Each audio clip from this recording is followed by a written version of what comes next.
Welcome to the ranch. What's going on, everybody? What's up? What's up? Welcome, welcome, welcome. So glad you are in here tonight.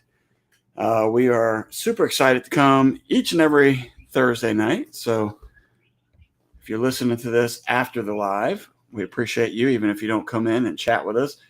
Or if you're lurking about, that's okay too. Whatever you're most comfortable with.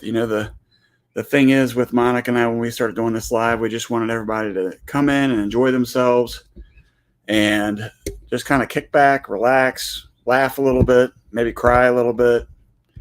You know, sorry, I'm fixing my mic. All right, a little bit of buffering there. So thank you everybody so much for coming in. I really do appreciate it. Thank you guys so much. So come in, be ready to laugh, maybe cry, smile, frown, whatever makes you happy. Mom is in the shower. Sorry, it was Abigail asking where Mom is. Mom is in the shower. So that way when she's sitting next to me, I don't have to worry about it spanking up in this place. Now, make sure that nobody repeats that to Monica after she gets in here. But she is on her way. Everybody knows how it is being out here in the farm down here in Texas. The heat is starting to kick in. Am I right? My fellow Texans out there, I see Jake and Abigail and Texas Carnivore. Mom's in here. Jesse and Lisa are in here. Taylor Mitchell is in here. Brooke Cowgirl is in here. Let's see. I think we got a whole bunch of Texans up in here. That's what I'm talking about. Hiking with Jackie Boy. Not sure exactly. I feel like you told me before where you were from. I don't recall what it was, though. Scott with Rambling with the Brooms is in here. Scott, you shouldn't have. I appreciate it, buddy. Thank you guys so much. I know that there's a lot of different lives out there, a lot of different choices that you can go out to. So we really do appreciate everybody stopping in. Check us out. If you got to run, that's okay. If you're a little late, that's okay. As I said, this is just about having fun, about enjoying ourselves, and just enjoying the community. So again, appreciate everybody coming in. So how about that weather? Let's talk about that for a minute. I don't know about you guys, but our garden right now is really, really starting to explode. Monica came in and with some of the kids had come in this evening right before dinner, and man, they had an armful of cucumbers. I'm so excited because Monica will make pickles with it. She makes this one dish. What is it called? Trying to remember what it's called, but you basically slice onions real thin, slice cucumber, put some apple cider vinegar on it, a little bit of salt and pepper.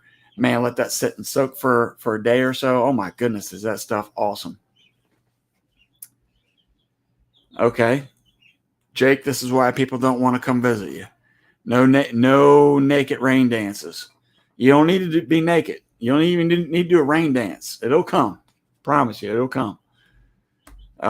Yeah, the garden is a jungle, man. Because of how it's been raining, and then it's been really warm, and then rain and warm, and then even on the days where it's not raining, and it starts to get real humid, and then through the night, you get a lot of dew. My garden is out of control. We tried something a little bit different this year. A little bit different meaning we tried to do the cardboard between the rows. Monica usually stomps down the grass, and if you've watched any of our videos from last year with the garden, we were taking the weeds and grass and basically just letting things grow naturally, except for the pricklies. The pricklies, Monica was all about cutting and get them out of there. Now, I'm going to say that was probably, looking back, as I told Monica, it wasn't a horrible idea, but it wasn't a great idea. And what I mean by that is it was not a horrible idea in the sense that throughout the year, we didn't have to spend a lot of time out there picking and plucking and pulling, the weeds and stuff like that. So that was a plus. But the downside was that when it came to prepare for this year's garden, it was a lot of work. And we don't use a hand tiller, but we do have something similar to that we pull behind our riding mower, and it took a lot of, I mean, probably took like 30 to 45 minutes of just back and forth because there was so much grass and everything in there. Now that could have been taken care of. Had we planned a little earlier, we could have put tarps down and maybe, again, the cardboard boxes, something, and just kind of covered the whole garden and let it sit through the winter. And then that way the grass wouldn't continue to grow. But either way, it's all a learning curve. And that's the greatest thing about homesteading and about gardening and about learning all these different things, is there's just so much to learn. And there's always so much to take in consideration, like your climate, the weather that's hitting you at the time, as well as the weather that they're calling for or coming up. And, there's just so much. But I guess the rule of thumb is to make sure you don't quit. That's the goal. Never quit. Don't quit. Don't give up. Because everybody can quit. Everybody can give up. But it's those who are strong and those that have a desire and a passion to push forward, to continue to move forward and not let anything stand in the way. So that is my word of encouragement for the day. And we're going to acknowledge some more folks that just jumped up in here. Let's see who all we have since I started my little monologue there. And I tell you, it's something else when I'm up here by myself without Monica. So let's see. Hiking with Jackie Boy, we did greet them. Let's see who else we got in here. Where to Begin Homestead. Hey, what's going on? Good to see you in here. Let's see who else we got. I know I saw some other folks popping up in here. Miss Jackie Saylor is in the house. So glad that you're in here. We also have the Butler Family Farm. Welcome, welcome, welcome. I did mean to ask on Butler Family Farm, I noticed your sticker being the red, white, and blue with the stripes, though. Is there French roots, or is it just red, white, and blue for good old USA? That's my question I wanted to ask before. I never got a chance to. Miss Dawn Ray B is in the house. Thank you so much for coming up in here. Mr. Jason with Gardening with Goody is in the house.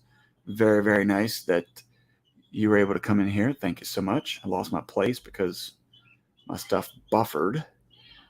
Let's see who else we got in here. Kickapoo Crafty Cat. Yes, ma'am. I remember you. Met you down or up in Oklahoma for me. So glad you're in here. Thank you so much for coming in. We got William and Rachel Wyatt. Thank you so much for coming in here. Hey to you. They're coming from Facebook. This is one of the new things Monica's been working on, trying to go across different platforms. And let's see. Oh, G Mama Grows is in here. What's going on? So nice to see you in here. Love that profile pic. It always makes me smile. So glad you're in here. Miss Green Granny 2, Denise Paschal. Thank you so much for coming in. Jeannie Lipsky. I don't know if I said hi to you, but I feel like I saw your name. I may have missed you on the earlier one. So thank you so much for coming in here. I think that's everybody. If I missed you, let me know I missed you. Hey, don't forget, Monica and I are, as I said, we're trying to cross over platforms. So this is really cool to see in here. I don't know if you can see it, but I can see that there's 23 people in here right now. So don't forget to hit that thumbs up. It helps the algorithm and it helps our channel grow. And we are so delighted to be part of the community. Also, I see 2 thumbs up in the blue, which means they're coming from Facebook, which is super awesome that we're crossing that platform. And this is, again, another method for us to try to continue to grow our channel. And then the one last thing that I will point out is over here in this my right-hand corner is the UPC, not UPC, geez, it was QR code. And now I'm starting to show my age. Oh, let's see. The QR code is up here. If you take a picture of that with your phone, or if you're on your phone, you can take a screenshot and then you're able to get to that QR code, and that will take you to our tree so that you can get to everything, our Facebook page, our Instagram page, YouTube, pretty much everything, our merch store, everything you can think of, it's right there. Kickapoo, you are quite welcome. We are always delighted to help serve people. And, That's what God calls us to do, is to serve one another, to love your neighbor. And you're my neighbor. And so I wanted to help you. Monica saw you first, and she's like, we got to help this lady.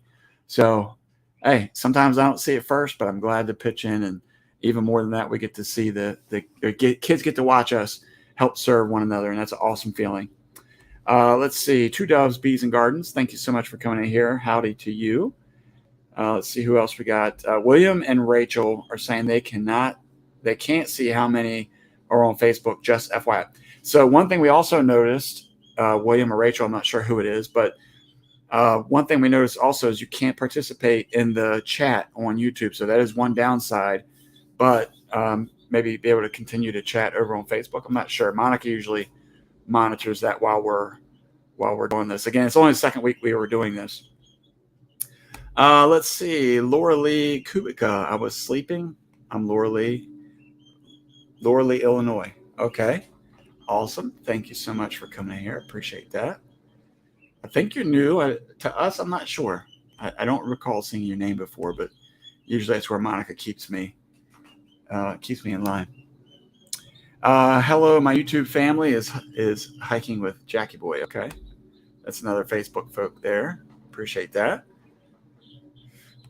So many of you may or may not know, last week we weren't live. We're trying to make sure that we're more diligent about being on every week and not allowing things to hinder us and coming into this great community and continue to chat and help bring the community together. Not just the homesteading community, but a gardening community, a ranching community. Just you want to be part of a friend group or a family group that's clean and a safe place. This is where you can come. Now, I won't promise that we won't laugh and we'll probably poke a little bit of fun, but it's all meant to just be fun and to just love on each other. I told somebody at work this week that if I didn't like you, I wouldn't pick on you. So if I haven't picked on you, might not like you. Unless I haven't really met you. In that case, then I might like you. So I don't know. We'll have to see. All right. So, okay, Laura Lee. She says, I'm new. I caught you some other time for a short time. Okay, very nice. Miss Nancy is in the house now. Appreciate you coming in. Whoa, we got old school. What's going on? Blue Collar Homestead. Who is this is the question. Who is it? Either way, we're glad to have you, or both of you. So thank you so much for coming in. And howdy to everybody. For those who are new, if you have a channel and you're in here because you're wanting to grow your channel, as you can see, Jesse and Lisa drop links throughout the whole time, and they're wonderful for doing that. We're really, really appreciative for that. But also, we're not afraid for you guys to communicate within the chat to tell each other that you have videos, or if you wanted me to say something about it, you can put it up there that, hey, I want you to talk about it because, well, we're a community and we should be excited for each other when we hit milestones. And also when we put out videos that one another we think would like, or maybe just draw some attention to it. So that never hurts our feelings at all.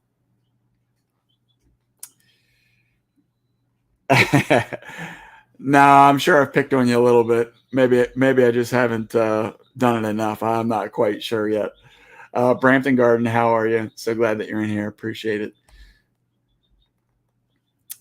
There you go. Thank you, Jesse. I don't think Jesse puts up his link quite enough, to be honest with you, as much work as he does out here in this community.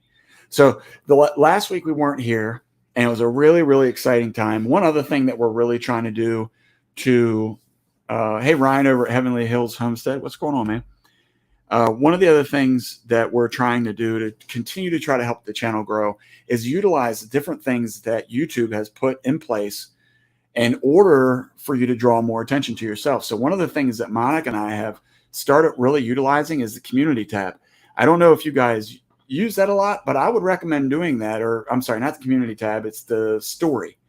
Because if you upload the story, and I think it only stays there for like 5 days. So every 5 days, that last one just kind of peels off. So it's constantly fresh if you're updating it every day or so that people continue to get that. And the interesting thing about that is that we have if you look at the analytics through YouTube Studio, it shows you exactly how many people are looking at those different posts that you're making, as well as those who are liking it, or how many likes you're getting, just like a regular video, but also how many subscriptions you're getting off of that. So, one thing that the people have asked us lately is how we've grown our channel. And, first I want to say that it's all in the Lord's hands. He's working all that out. So it is what it is. And we just kind of continue to move forward. But from the physical side of things that we try to push is a quality video, but we have really, really tapped into the YouTube Shorts. And there's another gentleman, I can't remember his name right now. I would definitely call it out by name because he's been in here before. I can't remember the name of it, but I have noticed that every day I'm getting a new video from this gentleman as well. And I checked his subs here recently, and he's up to 4,000 already. And I don't think he was growing quite that fast, but I've noticed that since he started putting out shorts on a more regular basis, that's helping his channel grow. So just keep that in mind when you're doing your shorts. And, it's usually the first one that you do, or the first couple you do, is where you really try to start learning how to do it better. I watch a lot of shorts just to see like different ways they transition, different things that people are liking, and just try different things. And sometimes they do great, sometimes they bomb. So, you just don't give up, and you keep going. Well, thank you, Miss Jeannie. She says she loves our shorts. Now, one thing that I noticed on our shorts here recently is that we did a full-length video, and normally I'm all about getting the full-length video out first, then I make shorts. But this time what I did was I made the full-length video, and then I started dropping the shorts, because I know my shorts always get more views. And I pinned the link to both the videos where all the videos about the calves were going to be, but also a link for the full-length video, so that if somebody is looking at it and trying to figure out whether or not they want to go see about this calf, they can go look at the full story. And I found that it's getting me more views for my full-length video, but also I've been able to do like 4 or 5 different shorts out of a full-length video, but still kind of creating a storyline within that short. And so I think that's really the practice in the beginning, is trying to understand how to do a short to keep someone's attention, but also to get them to watch the whole short and to come back on the regulars. Or ultimately, the biggest thing that we're trying to do is get them to subscribe to the channel. So those are just some of the things that we're working on. So as I said, we're really, really excited because our channel is growing relatively quick at this point in time. And we're just so thankful, especially because of the faithful folks who come in here every Thursday. You guys are the ones that we really, really, really do appreciate for being in here each and every Thursday. And even when we're not in here, you guys are still checking in. So we're really appreciative of that as well. So Brian over at Vineyard Farmhouse, hello. So glad that you made it in. We were on his live a couple weeks back, or excuse me, he was on our live a couple weeks back, but we were on his live about 6 months or a year ago, somewhere around there. I can't quite remember now. Let's see right here. Laura Lee, I think that works best. Gets me interested. Yeah, for sure. I definitely, and I think that's part of the thing too. I think that's part of the thing too, when you're looking at doing shorts, is you're trying to get them interested, but ultimately getting them invested in you and your family and or your channel or whatever it is that you're trying to get people invested in. You're just trying to get a chance, right? It's like, it's like when we went to the meetup in Oklahoma. When we first get there, you just kind of like look around, you kind of stare at people, but you're not really sure who to talk to or who not to talk to. But like you'll find out with our guest that's going to be popping on tonight, you just kind of, if you get a little glimpse. We made lifelong friends with these people. I can tell you. If you just catch a glimpse of somebody through like a shorts, then they're going to be more willing to go and check you out, I think, opposed to asking them to watch a full-length video.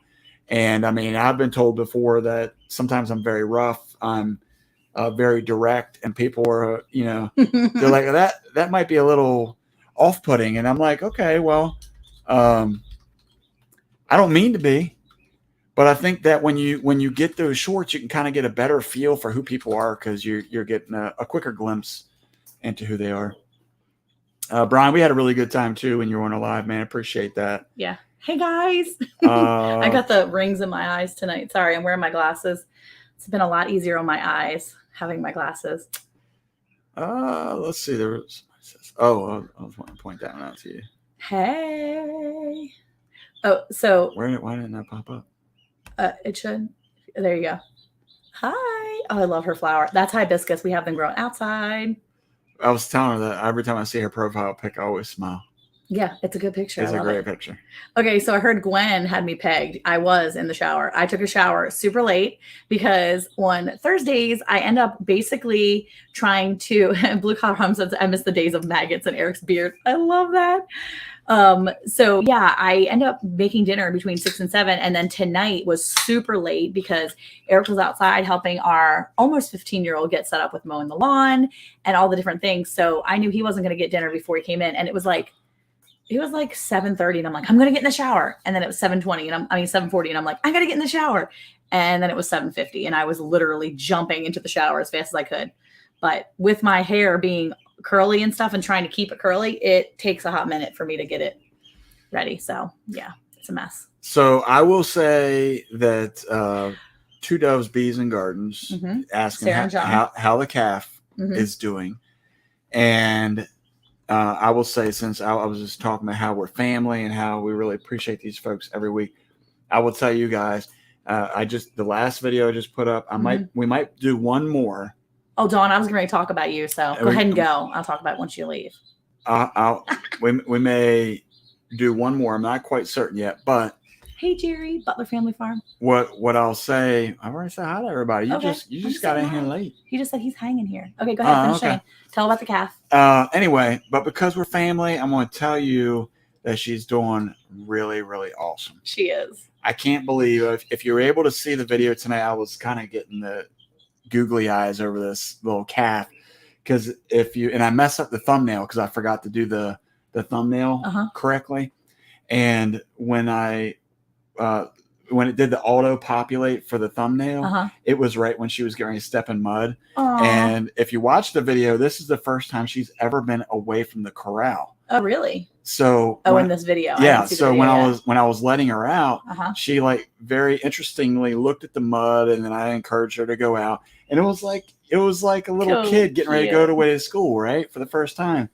So it goes out and just starts trotting around, but you have to go check it out. It's a pretty cute little video, but, yeah, but she's doing wonderfully. I mean, it's the funniest thing, because I thought she was afraid of me. Like, she wouldn't let me touch her. And I'm like, girl, you got to be kidding me. All the times I fed you and I picked you up, I carried you around, I constantly touched her. And then now she doesn't want to let me touch her. I'm like, are you joking me? But the other night I went out there and I just kind of like squatted down, put my hand out, and she came up and sniffed it. But she's like the cutest little thing. But she's got like the big old ears. She looks like Yoda. It's adorable. Have you said hi to Lorelei? Okay, yeah. Hi, nice to meet you. When you're 15 to 20 minutes late, you miss this stuff. Abundant Acres said they've had googly eyes over her too. Oh, that's cute. Go ahead. Yeah, Charles and For All Arkansas Veterans. You also had Welcome to My Cape Cod Life came in here. Did you see that Hiking with Jackie Boy, Kevin, and also Rachel over on Facebook were in here? Did you say hi to them? Of course. Okay, I didn't know because I just see the chat, but it's not really moving in Facebook world. So, yeah, that's kind of cool though. Yeah.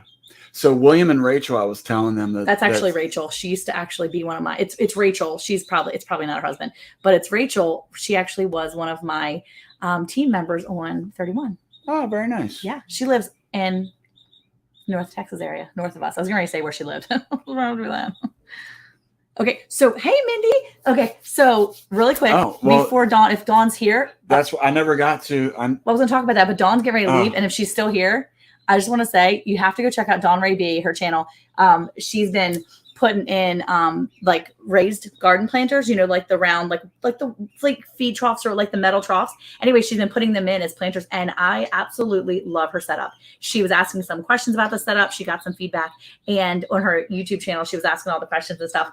And some people gave her some really great feedback, and she set it up, and it looks so good so far anyway. And she had this big old snake. Eric said I stink. What? Thank you, Scott. He's telling on you. Oh, Dawn is here. Are you serious? So, Dawn, I absolutely love the video where you had the snake, and I was looking at that snake, and I was like, oh my gosh, that's a big snake. You need some boys there to kill it, is what you need. That was a big snake. Do you know what kind of snake it is? Because, you know, she lives in West Virginia, I believe. And yeah, that was some snake right there on your porch. I was like, no, ma'am, get rid of that snake. So anyway, you got to go check out Dawn Ray, her channel, because she's got some really cool looking setups. So if you're looking for different gardening setups, she's definitely one to check out because she has that recently and it's kind of cool. So there you go. Now you can go. Good night, Dawn. Love you. Bye. She stayed awake just to hear that. So anyway, my sister's in here. And it's her fault we missed last week. Is that what you're going to tell her? You know what? I think I started on that story like 4 times, and I didn't get a chance to really explain. So go ahead. So last week, there you go. Look at the snake stuck in the netting when I was cutting loose. Oh, I didn't see that one. Oh my gosh. Okay, I'll have to go look at that one. It was a snake. Yes, it was. So last Thursday, my sister calls me in the morning and she's like, hey, I think I'm getting some contractions here. It's, you know, kind of really slow, but it's something. I was like, okay, got it. And wait, look at that. Gwen said she ran over a snake the other evening with the mule, wrapped itself around the what? The brake drum, could not get it. Oh my gosh. Oh my gosh. There's been a lot of snakes this year. There has been a lot of snakes this year. Okay, So look, 2 Doves, Bees, and Gardens. They're going to have a snake in it tomorrow. See? Anyway, so Mindy calls me and says, hey, I think I'm in labor, like early labor, just to give you a heads up. I'm like, okay, got it. So like I run to Costco. We get all the things done. We do all the things we need to get done. We have a lot of things going on because I have to take the kids to their eye appointment. And I'm keeping in control of, you know, kind of my day. That she says she can't control this baby. Hey, Steve, how are you? Is this your Steve? Hi, I'm Steve. It could be Steve. I don't know. That's Jen Steve. Anyway, Steve, is this you, Steve? Well, it's obviously Steve. It's a Steve. Hi, I'm Steve. Different. No, I don't think. Oh, yep. It must be Jen Steve. Yeah. It's Good Times Homestead. And I love it so much. Okay. So anyway, back to Mindy really quick. She says, hey, I think I'm in labor. I'm like, okay. So by like 6 o'clock, I'm just like, oh my gosh. I know that. Yeah, you're right, Rochelle. She said that dang baby made Monica get behind on my deluge of memes. She memes me. We send memes back and forth to each other. So funny. So anyway, she's like, at 6 o'clock, I'm like, that's it. I'm just going to go ahead and plan to come there at 8:30 and get there, take your kids, and then we'll stop off. Because I had to go get the kids. So Abigail was so great. She followed me to Mindy's house. We grab her 2 older kids and I hang out and we just sit there, and we were at her house until like 2 a.m. And like finally, guys, 2:20 or so, we decide we're rolling out. We're going to go to the hospital. Poor Donavan and Linda. I'm texting Donovan at like, I don't know, it must have been 6 o'clock, 7 o'clock. And I'm like, so sorry, we have to cancel. Here's what's going on. They were so great. He even checked in on Friday morning to ask how everything was going. My sister did not have that baby until 2:57 p.m. on Friday afternoon. It was a long night.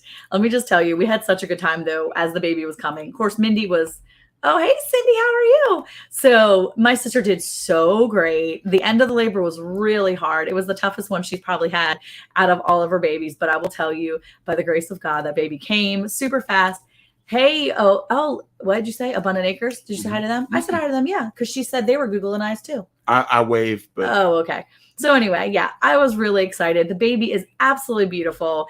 And it's a clone of the others. It is definitely a clone of the other 2 babies. And it's the funniest thing to see. She said long and painful. But let me just tell you. Wait, the baby was long and painful? No, the labor was long and painful. Oh, okay. As a matter of fact, though, she did so good until right at the end. Then there were some issues. And so she went to get an epidural. And the minute her body got the epidural, it was like it relaxed just enough for her to push that baby out within another 45 minutes. It was within an hour for getting the epidural that she was able to have that baby quick.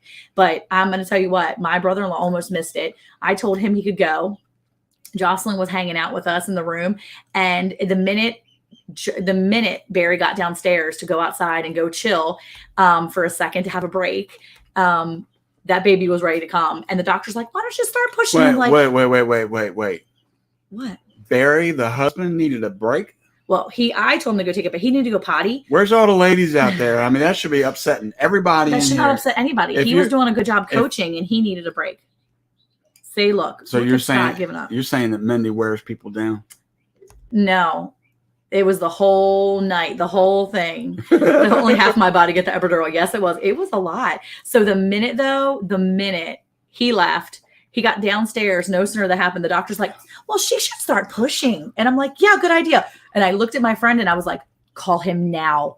She told him to run. That joker, she had to call him twice. By the time she got out there, he was coming out of the bathroom. He's like, I can't even go pee. She was like, no, run in there. That baby came so fast. But you know what? Everything worked wonderfully. And it was, yes, his poor hand needed a break. She was squeezing his hand so hard that every time I was like, you're on the other side of the contraction, Mindy, you're doing great. Barry's like, because he couldn't feel his hand until the contraction was going away. Come on. She was actually squeezing it hard enough that he was losing feeling. I say you don't mess with the strength of a pregnant woman, right? For real. Hey, look, Brampton Gardner said Randy could have used an epidural. Oh, but it was really an awesome thing. And I have to say it was so cool because our guest tonight checked up on her and checked up on me the next day too, which was really awesome. And it was really cool to know that, people that you just met, they, checking up on you, making sure everything was good. And they were praying too. Cause I was like, hey, you could pray. That'd be great. We could use some more prayers. So it was really awesome. So yeah. Broke. So my husband had a break, slept through 75% of both labors. Yeah. Cindy said, when I was in labor with our daughter, my husband brought a game system to the hospital. That is actually smart, is what that is. That's next level. Because it'll distract both the mom and the husband right there. Yeah. Hey. Didn't we take movies one time or something? We might have, actually. I feel like we took movies or something. Maybe card games or something. I don't know. We've done all kinds of stuff. So, okay. So our guests are in the background. They're in the green room. Do you want to bring them up? I see that. Are they ready to go? I see him. He keeps fiddling with the camera. So I was kind of waiting. He's got to get it perfect. He's like, I don't know if he's doing gang signs or it could be gang signs. I'm not sure what he's still working on it. Oh, they're double thumbs. You got double thumbs. I think we're ready. There's a lot of people. So if he's only got 2 thumbs, that's like a third of the people that should be thumbsing up. And all right. So we are going to bring in he's still fiddling with it. He's not going to talk to you. You can't hear us? He can hear us. That's why he's fiddling it. See, yeah. Look, Brooke Cowger said, I order pizza after second baby. Normally, Monica and my husband eat yummy food in front of me while I'm in labor. We did not. We were good. Barry went downstairs and had breakfast at one point, and I went away. She was getting epidural, and I went and had a chicken Caesar salad wrap thing. So, and I made my dad eat something. So, yeah. All right. Bring them in. We can talk babies with them because they got a lot of kids. Not really a lot. They're just warming up, I think. Okay, so here's our wonderful guests. Eric, bring them up. Are you going to? You're not going to introduce them. You're just going to This is Team Tate Outdoors. Boom, right there. What's up, guys? See? Hey, man, what's happening? Well, I wanted to come on here and see how you guys were doing. See if you've licked all your wounds. All right, we're going to go ahead and put them back down in the green room. So let me set the stage, if I may. Well, he made a video about it, so if anybody just went over there and looked at Donovan's video. All right, so I don't know, nobody really needs to watch that video. It's a bad video. Nobody needs the best video I've got. It's a good video. Well, all right, so we went to Oklahoma for the YouTube meetup, and this guy right here came up to us because he said he wanted to meet somebody with as many kids as him. And I thought that was kind of funny because I've never met anybody with as many kids as me. You had half the kids with you. I thought you only had a few. we only had 6 out of the 8. So yeah, we'll give you a little credit on that one. We did leave 2 at home. We did. But anyway, I don't usually tell people that, but anyway, so he was bold enough to come up there, and they were a very lovely family. If you get the chance to go over and check out their videos, it's awesome to see all the kids in the videos and stuff like that. But anyway, when you meet somebody that you can tell are like-minded people, you always let them win cornhole and things like that. So, that is my gift to you. I said it first. So if you say anything else about it, then it's just going to look like you're trying to one up me. So we'll just move right along. Because even in my video, you said, do you want the cornholes? And I was like, I want to win. Yeah. We did. Hey, look, so for those who weren't there at the meetup, they had a little competition, which it really wasn't the way it was intended to be originally. That would have taken like all day and then some. Yeah. If they would have done it like a tournament. Hey, Brian's in here. We can still rag on him a little bit. Oh, there you go. Yeah. Anyway, but we did a little competition, and in all honesty, I did not let you win. I lost. I know. Okay. I love that so much. And I hope you're enjoying them boards, because my kids had to cry themselves to sleep. They didn't. They didn't. You know, they actually went back to the place. I did offer you one board to take home, and you literally said that you have kids laying on top of kids because you're trying to, pack them all into a Geo Metro or something. I don't know. You had no room for the board, so. We packed our Sequoia to the brim. Like, that thing was so full. I was like, oh my gosh, this is really packed. Like, the little turtle on the top, the travel thing, everything was packed. Let me tell you, one of the best things about living next door to my parents is I come home to surprises all the time. And, back in my 20s and 30s, I would have never been caught dead with a turtle. One of those, little travel things. Yeah, but I've stepped over that old man line now. So I came home and I saw it already loaded on top of my Sequoia, and I was like, right on, Dad, right on. Yeah. Yeah, we've traveled with. It's funny when you go from that, from I don't want to be the van family, I want to have a truck and I want to have an SUV. And then when you get a van, you realize they're the coolest things. You can store so much stuff. And the bigger the car and the harder it is to park, the better it is and the more fun, that you have, and you can pack a bunch of stuff. So I embraced it. We have a van. We've had it for a long time. Well, let me tell you something. We had a van, but we outgrew it. You what? We outgrew it. Yeah. We had to either find a used church van. No. Or a Suburban. Those were our two options. One of those 1990s Chevy, 20-pack. That's what we used to call them, right? Or 12-pack, 20-pack vans. I could see you rolling, like snatching the church's van just to go pick your family up. Yeah. Well, the thing is like Eric's not like, okay, so Eric is a really good planner. He typically makes lists. He does. But when it comes to our children and having the vehicles for them, he has not been a planner in the past. We had our two kids. And I was pregnant. When I say I was pregnant, I was 38 weeks with my daughter. And Eric's like, Monica, the car seats are going to fit. All three of these car seats are going to fit in my, what did I have? Chevy Cavalier. A little Chevy Cavalier. Oh, Cavalier. A two-door Chevy Cavalier. He's like, we can fit all three car seats. I'm like, dude, our kids are 4 and 2 and you want to put a baby carrier? He's like, put it in the middle. So finally at 38 weeks, he's like, oh, Monica, this isn't going to fit. We should go look for something. You think? So we got the vehicle 1 week. We bought our very first van 1 week before our daughter was born, literally a week to the day. And then we get to, number 4 and number 5, and number 6 is about to come. And he's like, oh my gosh, we're not going to be able to put number 6 in this van. We're going to have to get a bigger vehicle. I'm like, you think? Because we got car seats and this and that. So we ended up getting the Suburban. Yeah. So we ended up going in and getting a Suburban, which had more seats, and we were able to do it because with the bucket, we had the bucket. We didn't have 3 rows. It was the bucket. So we could only fit 5 kids. And that's in that, van we had. So we had to go but we waited until the baby was already born this time. And he was like literally a week old. And we were like, we should shop for a new vehicle so we don't have to take 2 cars everywhere. So we did that. And then, that lasted us through the rest of them. But yeah, we've had to upgrade several times.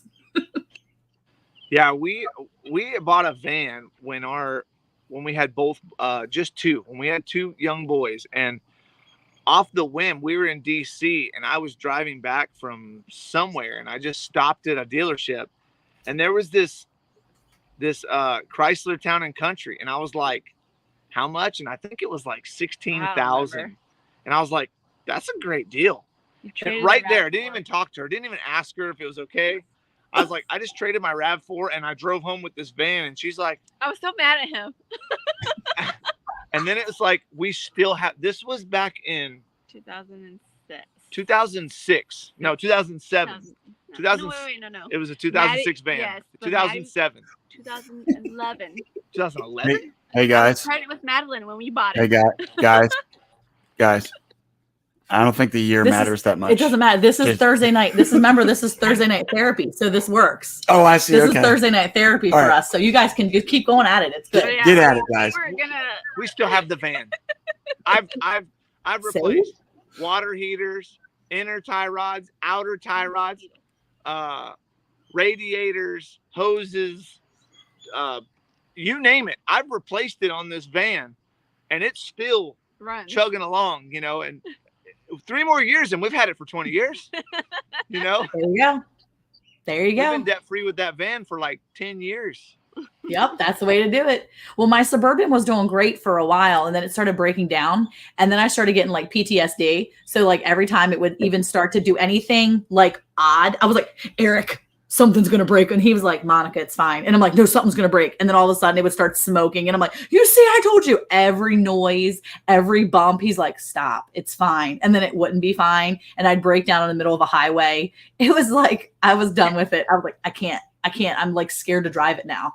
So we traded that thing. We sold that one, and we got our Sequoia. So it works, and it gets me across the United States, and that's what I need.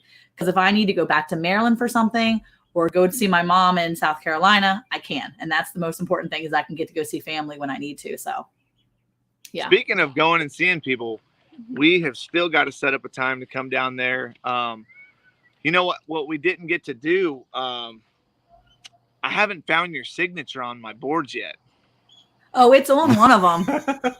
Yeah, but I didn't get it personally autographed. That's true. That's true.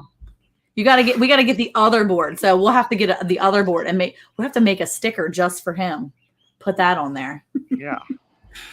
Well, if you bring him down and I beat you for him, are you going to leave him behind?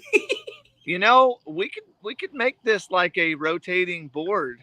We could, they could keep it for a little bit. We could keep it for a little bit. We could trade it up. Honestly, I don't think I would ever do as good as I did that day. Yeah, that was pretty clutch. You know what?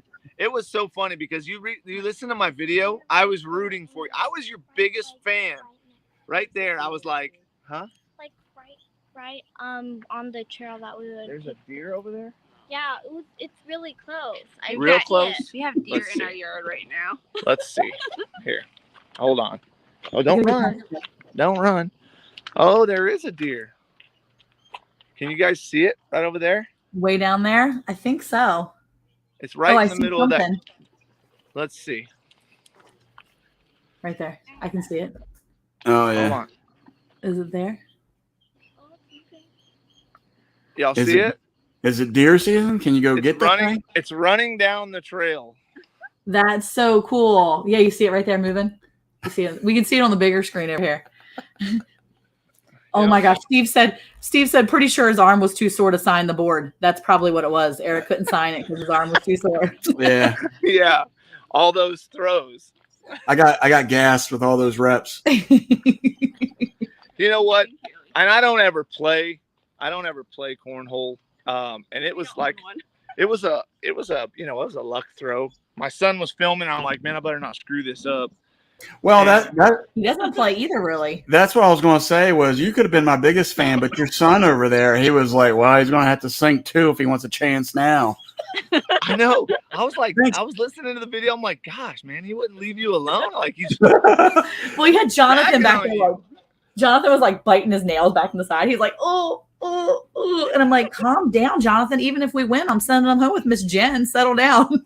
Jen was back there from Good Times Homestead with Jen and Steve. Jen's like, So those that don't know, everybody got to take a throw in at the cornhole at 27 feet, which some guy measured it with a fishing pole. Like he didn't believe that the distance was what they said it was, and it was perfect. And he was like, "Oh, okay, I'll just shut up." But everyone got to throw one throw, and you had to make it in.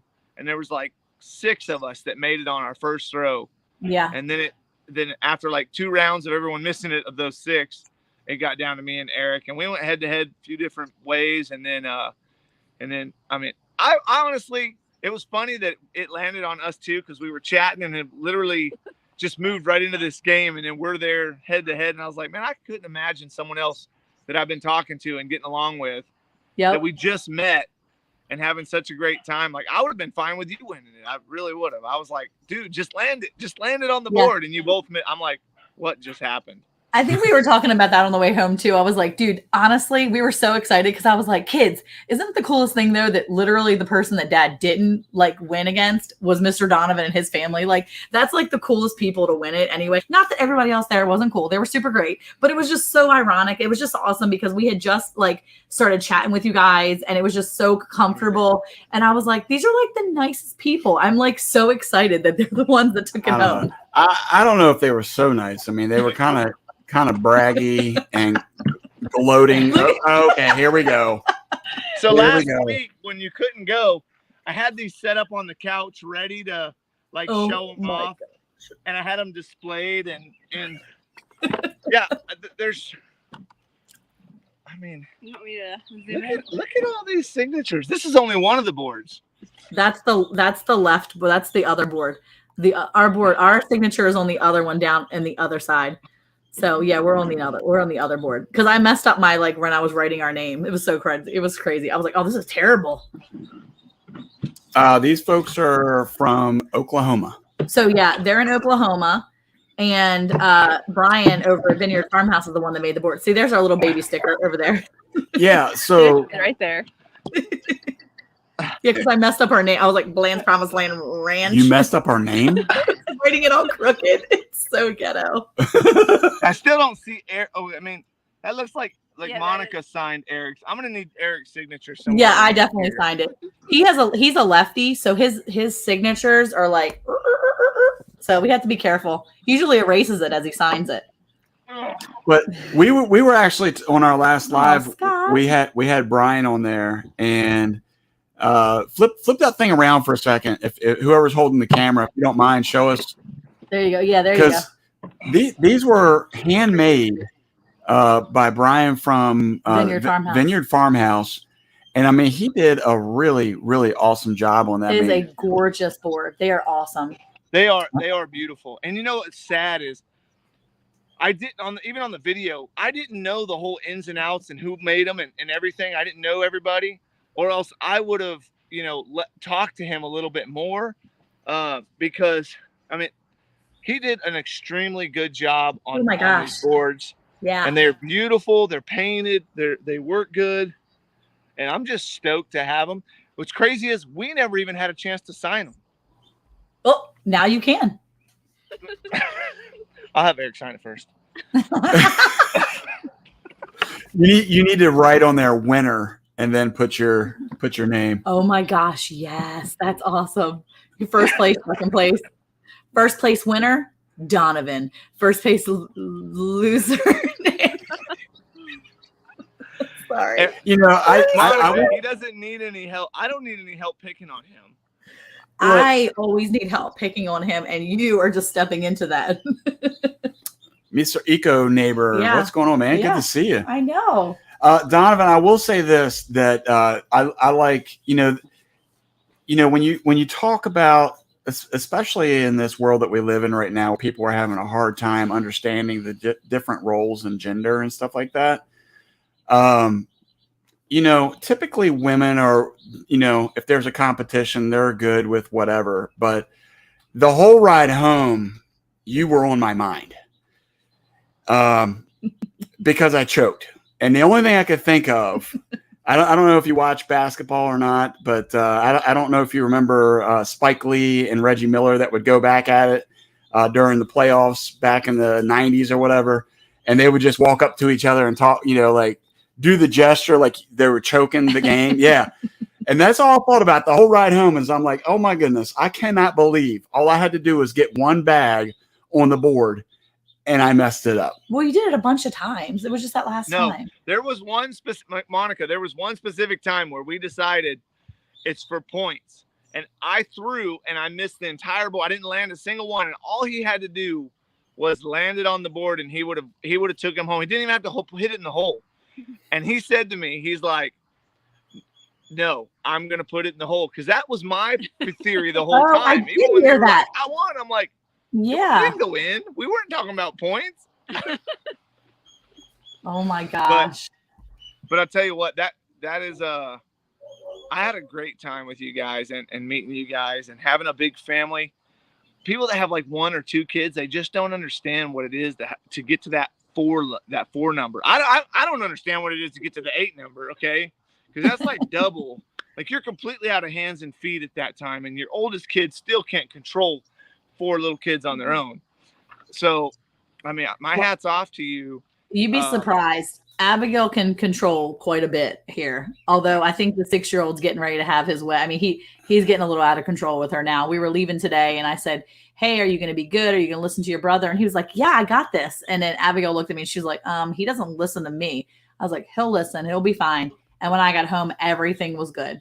Everything was good. Everything did good. But it was one of those things that I'm like, these kids are crazy some days. But, you know, the oldest is 23 and the youngest is almost 7. He'll be 7 tomorrow. So there's a 16-year age gap. So that definitely helps there from the first to the youngest. Yeah. But, yeah, the plans are definitely out of hand.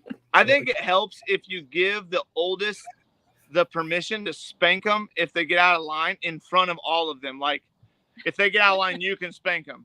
How hard? Well, I don't know. It depends on you. And they'll be like.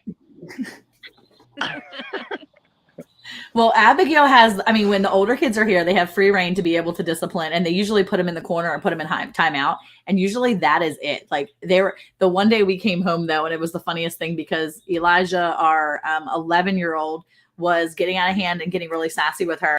And she didn't put him on the steps. But the best part was instead of putting him on the steps because she knew that wouldn't do anything, she gave him 2 cans of beans and he had to hold cans of beans like this. And so your arms get tired. And so he's holding baked beans in his hands and he's like, and she was like, yeah, he was holding beans. He got home. We got home and she was, you know, like, this is what I did. And he came and he's like, she made me hold beans. And I'm like, well, you shouldn't have done whatever you did. And it was genuine. Like, you know, he had done something that was not acceptable. And it wasn't like he was hurting anybody, but it was, I guess he was about to like get mad at someone and maybe punch someone or whatever. And she was like, no, he needs to be punished. And this is what happens. So yeah. Hey, gotta do what you gotta do. That's right. I've got a video that I won't show anybody of when we were homeschooling of my kids.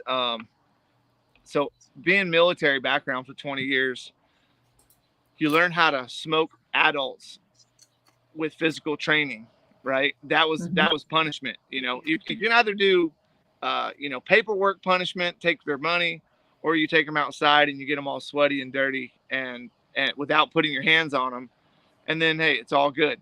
So I was able to use physical exercise, you know, for my kids in a drill sergeant voice. I was never a drill sergeant, but I was a senior NCO. So in that, you know, that very authoritative voice that you got here, 1, 2, 3, 1, 2, 3.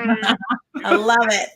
You get that inflection in there, and it's just like, I mean, it just sends chills down you. 1, 2, 3, hold. Your kids are like, Dad's got the voice again. So yeah, we better listen. Physical training is the best way to get them strong and get them, you know, right. Well, we've had many iron chairs, is all I will say. We've had many, you know, the wall sits. Oh yeah. Oh, that's one of Eric's favorites when they when they're a little bit out of hand and they're a little older. A good wall sit will teach you something. And usually only lasts a minute or two because they're like falling to the ground and, you know, being mad and this is so terrible. We're like, it's fine. You're fine. You're going to live. You're not going to die. So, yeah. So, Donovan, you got to share a little bit that you were in the military for 20 years. Yep. Why don't you tell the people who don't know who you are a little bit about you and your family and Linda, who's quiet here, and why you're sitting outside instead of your house? Yeah. Okay. Sure. Yes. And swatting mosquitoes. If you're doing, there's mosquitoes. Okay. One, the beautiful sunset, obviously. And normally we do it inside, but the kids are in there and they're loud. We don't have a house right now. And well, in our trailer, They're homeless. Our They're house homeless is right being built. But my name is Donavan Tate. This is my wife, Linda. We have 4 kids, Elijah, Jeremiah, Madeline, and Eliana. They're 16, 14, and this month he's 15. So 16, 14, 12, and 9. And yeah, we spent 20 years in the Army. I did. Linda was in the military. We actually met. Our whole entire story is just, it proves how awesome God is. Okay. And we can't go through the whole entire thing or we'd be here all night. We'd be eating and drinking just to stay awake at 2 a.m. But we actually met in combat in Kuwait. She was deployed from Wisconsin National Guard. I was deployed out of Fort Sill, Oklahoma. And we met in Kuwait. We hit it off, started talking. She got redeployed because my unit replaced her unit. And I wasn't even supposed to be in combat that year because I was supposed to be getting orders to the Pentagon to work for the Secretary of Defense as one of his personal chefs. And so it was really odd that I didn't get my orders in time. I got deployed, met her, she left, and she actually got out of the military while I was deployed. She what's called ETS, and she got out of the military and she came back as a civilian contractor back to Kuwait. And we actually got married. My first sergeant actually allowed me to get married in Kuwait City. So we took a van with M16s, 2 soldiers, her and I. We drove around Kuwait to all these different ministries, got married. And our marriage license is in Arabic. It's in Arabic. And I tell everybody, if I ever want to divorce her, all I have to do is say, I divorce you, I divorce you, I divorce you, and just spit on her, and then we're divorced. That's so wrong. It's not true, but it's pretty close. But yeah, so we were married in Kuwait. We came back to the States after my deployment, and I got the orders back to the Pentagon, where I worked for the Secretary of Defense as one of his chefs for the next 4 years, and then I started working for general officers. I worked for the director of the Army staff. I worked for the TRADOC, deputy commanding general. These are all things that everyone's going over everyone's heads, but a lot of different duty stations around. We moved around, and our last one was in Miami, Florida, which is where we started our bow fishing charter business. And then we did that for 6 years. And then this last summer, I just said, if we don't get out of Florida right now, in the next couple months, we're never going to leave, because I told myself when I was in the military, I've seen so many military families rip their kids out of high school and, out of all grades. We've moved our kids a lot through all the grade schools. And I said, high school will be where we stop and we allow them to make friends. We put down roots and they build real friendships for 4 years before they go off into the world. And what better place than at a Christian school up here in Oklahoma, where they can be around family. And I've been away from family for the last 20 years. So 23 years because of our charter business. So moving back home and buying a piece of property and actually showing my kids the hard work that it takes to build a house. We had a builder. I fired him because of it wasn't going to work and it wasn't a good choice. But so I'm doing a lot of the building of this house with my hands and having my boys help us out. And so really trying to just, build men. And it's very important that we moved back to Oklahoma for this Christian school, because I wanted to disciple my kids and, sharpen those arrows before it's time to send them out into the world. And because we weren't getting that, you're not getting that, especially now in public schools. I am praying for all the people that have to go to public schools and deal with some of the transgender LGBT nonsense that's going on. It's scary, but our God is greater than that. And we know that some of these things have to happen before he comes back. And, we're just trying to do our best, really. So did you have a channel when you were in Florida, or did you start it once you moved to Tulsa? So what's funny is I actually have a YouTube channel that's older than anybody that you know. Well, not that old. No. 12 years old. 12. I've had a YouTube channel for 12 years. Nice. So, but I have 97 subscribers. Well, he posted for like a year and then he stopped posting. Yeah, it was when I was in DC and I was posting a lot of my deer hunting stuff. But it's getting pretty dark. We should probably get some lights on. Or just turn around the other way so they can see us better. Oh, well, okay. That's a lady who knows about lighting. Good job, Linda. It's a little bit better. There you go. Yeah, you know, keep walking towards the sun. It'll brighten up. Hold on. Give me 1 second. I'm going to turn some lights on. So, Linda, we can talk to Linda. We don't need just Donovan. We can talk to Linda. So Linda, so he had his channel. Did you start your channel? No. Together? So this Team Tate Outdoors, we were actually, when we were bow fishing in Miami, we had lots of outdoor channel shows that came and filmed with us, and so we didn't do anything. And so we had the Arms Family Homestead came down on a few charters with us, and they're like, "You guys should start a channel." That's and cool. We're like, I don't know about that. I don't know. And Donovan's like, I don't know. And so we'll try to give it a shot. And so here we are, a year later. We're 1 year into the making of this YouTube, and so we're just very nice vlogging live. I started watching the video today or yesterday, whenever he released it, the one with the fish. That one was pretty interesting. I want to go back and finish that one. But do you find are your kids? So your kids are in a private school now? Yeah. The oldest 3 or the oldest 2? All 4 of them. Yeah. All 4 more. Okay. All 4 of them. So they all go to the same school. Nice. So are I guess they're out on summer break, I guess? Yes. Yeah. Okay.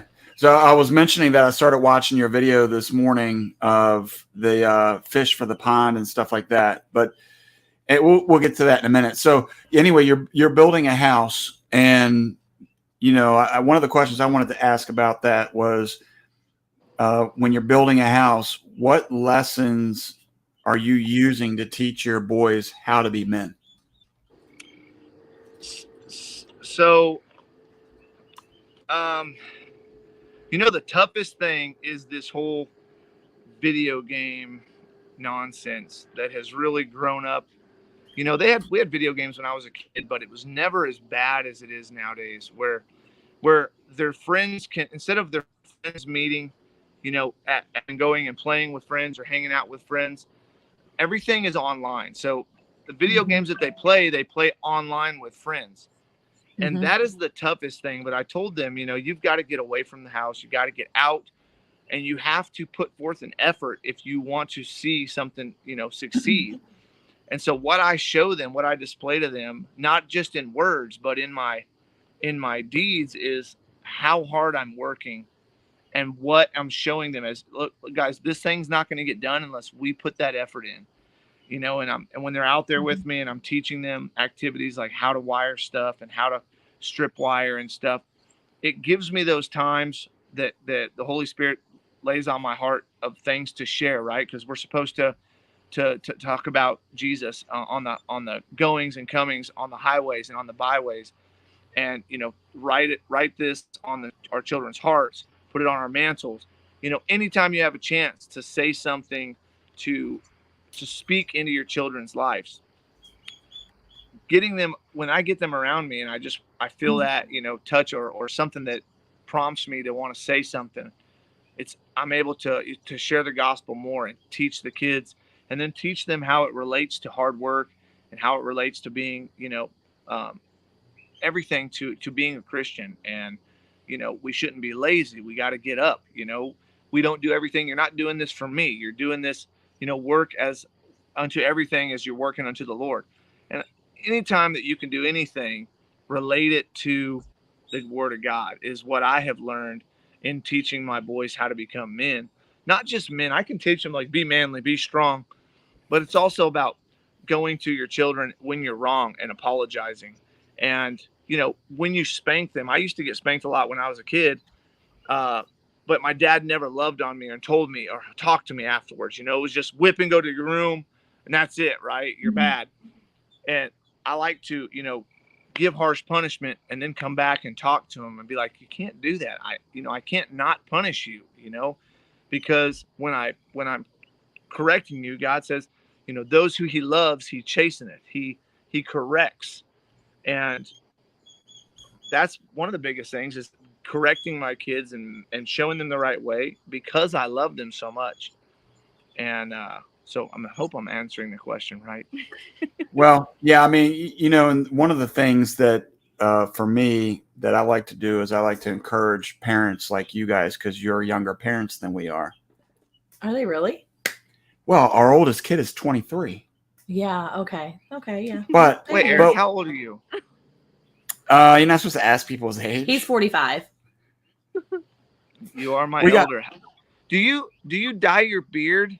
No, but what's really cute? What's really cute is the 6-year-old tonight, Ezekiel, says, "Hey, Dad, I see some white hairs in your beard." I said, "That's all because of you, son. That's all because of you." He was like, "Oh, okay." No, but you look good for your age, by the way. Thank you. Monica tells me the same thing. That's why we got 8 kids. Anyway, moving right along, since this is a family show. No, but I was going to say that, I want to encourage you as a parent, because not Linda, just Donovan. No, to both of them. Just one of you as a parent, just one. To both of them. Because she's perfect. That's why. Right. Okay. No, but I wanted to encourage you with that, because a lot of times as parents, especially when they're at that teenage stage and you're like, man, I really hope I'm doing okay. And I hope I'm not, I hope that I'm fulfilling God's word and I'm trying to do everything the way that I need to do. I hope these kids turn out all right.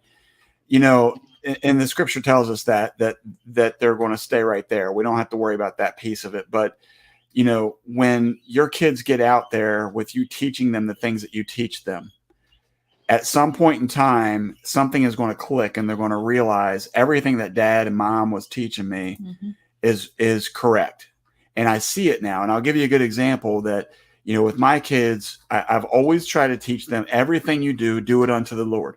So if you're out there working, give it your best effort. If you're playing, if you were out back when they were playing baseball, if you're playing baseball, do your best. You're not going to be perfect, but you give it your best effort that you can do, and always do it for the Lord. And, it's funny because when one of my boys started working in a feed store and they were, transferring all these 50-pound feed bags back and forth all day long, a lot of these people would say things like, this work's too hard. And they just turn and look at them. And they say, if you think this is hard, you should come to the farm and work with my dad. Yeah. So they learned that, hard work is kind of relative, right? It's just how you get it done. Mm-hmm. And so my kids, I can't say how proud of them I am. Sometimes I just shock them and walk up to them and, pat them on the shoulder or put my arm around them. And I say, you know what? I'm proud of you. And of course they look at me like, here goes dad again, getting all sappy. Usually they're like, great, what did I do? Did I do something wrong? They're like thinking he's being sarcastic. They're like, crud, did I forget to do something he asked me to do? Or what is dad going to ask me to do? Yeah, there you go. I get that. Well, it's nice. I have to say though, be encouraged, because you think that sometimes you go through the day and you think, oh my gosh, I'm really messing these kids up. But then when you see them at 23 and 21 and 18, and you're looking at them going, oh my gosh, we didn't screw them up too bad. I mean, like, they're a little wacky, but it's a good wacky and it's a good thing. I mean, like, we have amazing adult children. Yeah. Thank you, Jen and Steve. Yeah, no, for real though. Like, we have amazing adult children, and I am like so proud, because I feel like I didn't screw them up too bad. We didn't mess with them. We didn't mess them up. Like, all our faults didn't come through in them. They looked past our faults, and the Lord fixed whatever we were wrong, and, whatever we did wrong, and fixed it. And they saw and they did right. And God really, pulled through on that one. So it was a good thing. So be encouraged. The things that you think maybe you're doing off, or maybe the things that you feel like you're failing in, God makes up for it, and he really pushes them through it. And they don't see all that. Yeah. I mean, what? I'm wacky. Yeah, a little bit, Abigail. That's okay. It's good. It's a good kind of wacky. Well, I think that and that's kind of the funny thing, before I even say this, because when we met these folks, I think we spent more time talking about family stuff than we actually did anything else. Yeah. Well, it was cool when our kids walked away, because our kids don't like a lot of people. You like, when I meet people, I'm like, oh my gosh, these are such nice people. And my kids are like, really? They have kids. You want us to talk to their kids? And I'm like, settle down. They're really nice people. And then we get together with them as a family. And then my kids are like, yeah, their kids were weird. Thanks, Mom. And they're like mad about it, right? So then when we were talking to you guys, when we left on the way back, I was like, I'm going to tell you right now, those people, I could invite them over. And my kids were like, yeah, they were actually a really cool family. So just so you all know, you got the thumbs up from our kids. Like, our kids were impressed with your kids. You were people that my kids enjoyed. They were like, yeah, they were really cool. We really liked them. And I'm like, oh, which doesn't happen a lot. Well, thank you. That's a blessing here. You know, you're always wondering if your kids are, you know, because sometimes your kids will show you the hardest colors they have, right? And you're like, man, I hope you're not acting like this when you go out in public. And everyone that we ever have around our kids are like, oh, they're angels. Your kids are angels. Your kids are great. So sweet. And I'm like, really? Really? And I'm like, okay, I hope so, you know. And the Eli even told me the other day, he's like, Dad, you're so lucky. We're great kids. And I was like, I am lucky, and you are great kids. I said, but you're great kids because I won't let you be anything else. Yeah, it's true though. When you have good expectations, you know, we've always expected our kids to do hard things. We've let them do hard things. We've pushed them to do hard things and not always take the easy way out. I'm one of the people, and I'm like, just do what's easy, do it. And Eric's like, no, let them do harder things. You know, when we first moved here and we had things to fix and repair, Eric had the boys fixing and repairing things. At 14 and 12 years old, they were helping make repairs on the house. Things that I would have never expected my 14-year-old to do, he did. And it just makes me so proud to know that our kids grew up in that type of mindset, that they got their hands in things. And when it came to graduating high school and going to college, it wasn't like they were like, yes, we want to go to college. Neither one of my two big boys or my daughter, none of them said, we want to go to a four-year college. Not that it's a bad thing necessarily, but they didn't choose that route. And they wanted to pursue other things. And so for them, it was their own path, and they picked what they wanted to do because, and it's nice to see. And my oldest son is in a career job right now. Hey, Connor. And, it's really nice to see them on that path. And then my second son, you know, looking to get married next year, and he's doing school, but on his own terms. You know, he's doing it the way he wants to do it, not going away somewhere, but doing it online because that's what fits his schedule and what fits his style. So I like that they've been able to do that and not feel like we've pressured them to going one route or another too.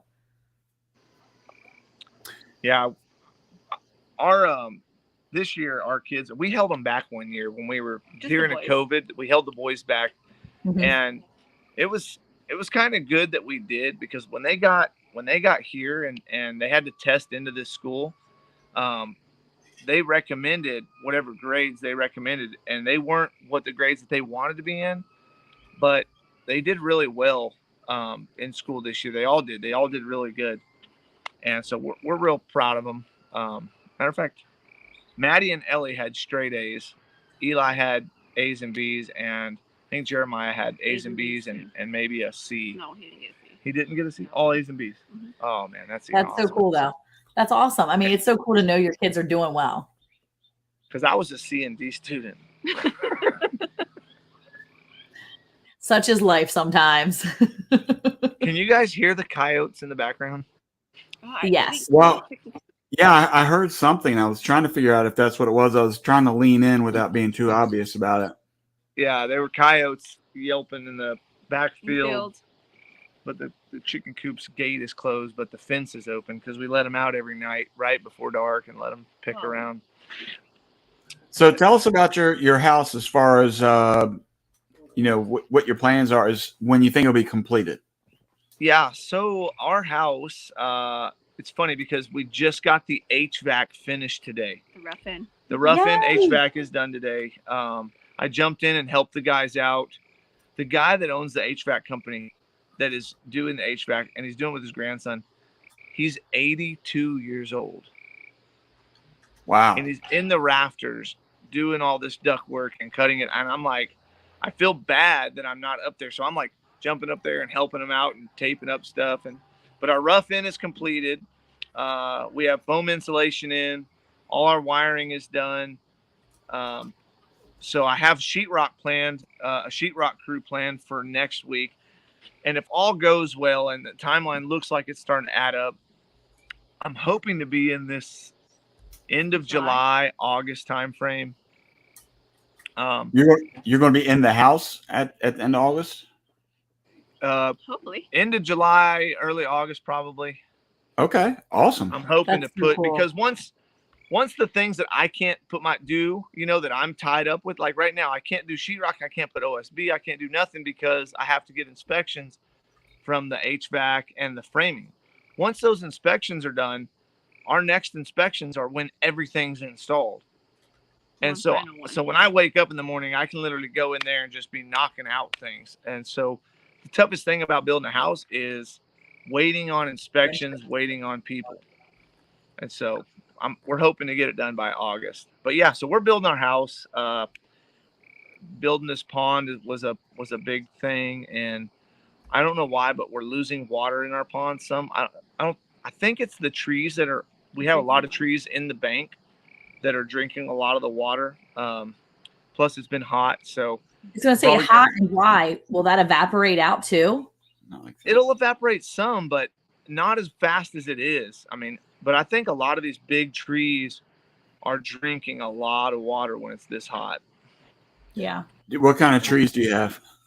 Oh, those Oklahoma crap trees, they just grow everywhere. I don't know any specific type. I think there's one willow that's actually the biggest tree that's down in the bottom, and it's a huge tree, and I was hoping to have the kids, tie a rope swing on it. But man, if I can't keep water in the pond, I may have to cut that sucker down and do something. Well, I don't know. I think that's one of the trees that some of the different farms that we've tried to help set up with folks here. That's usually been their findings is a willow tree, because apparently they drink a lot of water. So maybe something to look at. Also, there's an app that you can put on your phone for trees and bushes and stuff like that, where you can take a picture of like the bark or the leaf, and it'll tell you what it is. I don't know if you know about that. All these poison ivy trees, poison oak trees. Yeah, I was going to say all that stuff. So Tom and Rhonda want to know, was there existing sewer, water, and electric when you bought the land? No. So when we bought this property, there was a gate on one side and a gate on the other. And the gate on the one side that was now our driveway had this giant ditch in it, and it was just a gate. I don't know how they could have got in there, but we had to put a culvert in there and put gravel in just to get from the highway into the property. And so there was nothing in here. So we put in septic. We ran a water line. We had power put in so we can get our trailer on here. And we had to, there was a lot of like, what's going to go where so that it can relate to us living in the trailer, and the house is going to get built and everything's still working together where it's just, it joins in and there's no like crazy remodel of anything. So there's a lot of thought process, and that's why I said, there's a whole lot of stuff you just go, man, just God made everything work. It's just God thinks everything. I can't help but thank God for it. Well, yeah. Well, Eco Neighbor is doing very similar to what you guys are doing. I don't know if you've ever seen his channel. Rob and his wife, can't think of her name now. What's her name? Gigi. Yeah, Rob and Gigi. They're building their homestead. They bought raw land. I believe it was raw land, because I follow him on Instagram too. But him and his wife both, they went and they got raw land. They have, I think they're in an RV. They went and looked at a bunch of tiny homes and a bunch of different stuff. But he's doing all that too. And so he's set up there too. Willows will drain a pond and destroy a septic tank. So thankfully, I think your pond is far enough away from your house so that you don't have to worry about septic stuff. Yeah. But I know since you put that pond, now you were talking about still putting water and everything into it. So hopefully that water stays soon and it's, it doesn't dry up, because I've heard people here, they say when we get super hot and we get those droughts, their ponds dry right up. Ours has never done that. But that can be scary when you. Something we did on our house. We actually got gutters, and I talked to the gutter. We have these one-piece gutters. They just drive a truck in and they roll them out as a giant gutter, out the back of the truck. 80-foot gutter. I tried telling Linda that they hauled them 80-foot gutters here on the back of their truck. She didn't believe me. But we pitched the gutters down in such a fashion that the water pitches toward the front of the house. And then I have 4-inch corrugated pipe running out, and we're going to trench that in and have that anytime it rains, all that water will head to the pond versus That's coming cool. on the ground to the foundation. So, when you get a shower here and there, there's quite a bit of water that runs off that roof pretty quickly, and we'll go down and feed that pond because we don't have a natural spring to feed it.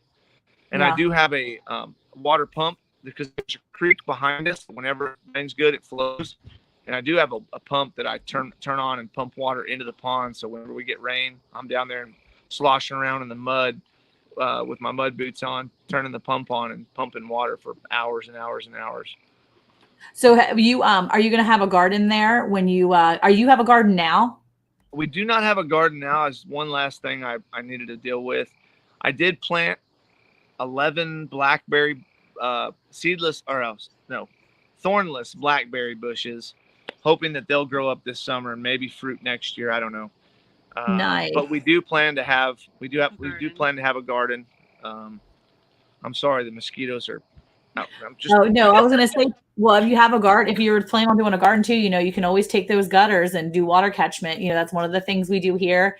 And we're super thankful to be able to have that because that helps out a lot when we have droughts, because last year we were able to use that water. And 2 years ago, I was actually able to completely water my garden all the way until September without actually having to use a hose, just with the rainwater that we caught in our water catchment systems, that we were able to water our garden. And we have a pretty good sized garden. I mean, it's not like acres of garden space, but it's a pretty good sized garden. So there's a lot of good information in here too. And Gillum Farms, actually, they live right up there. They only lived within an hour of where we were at that meetup.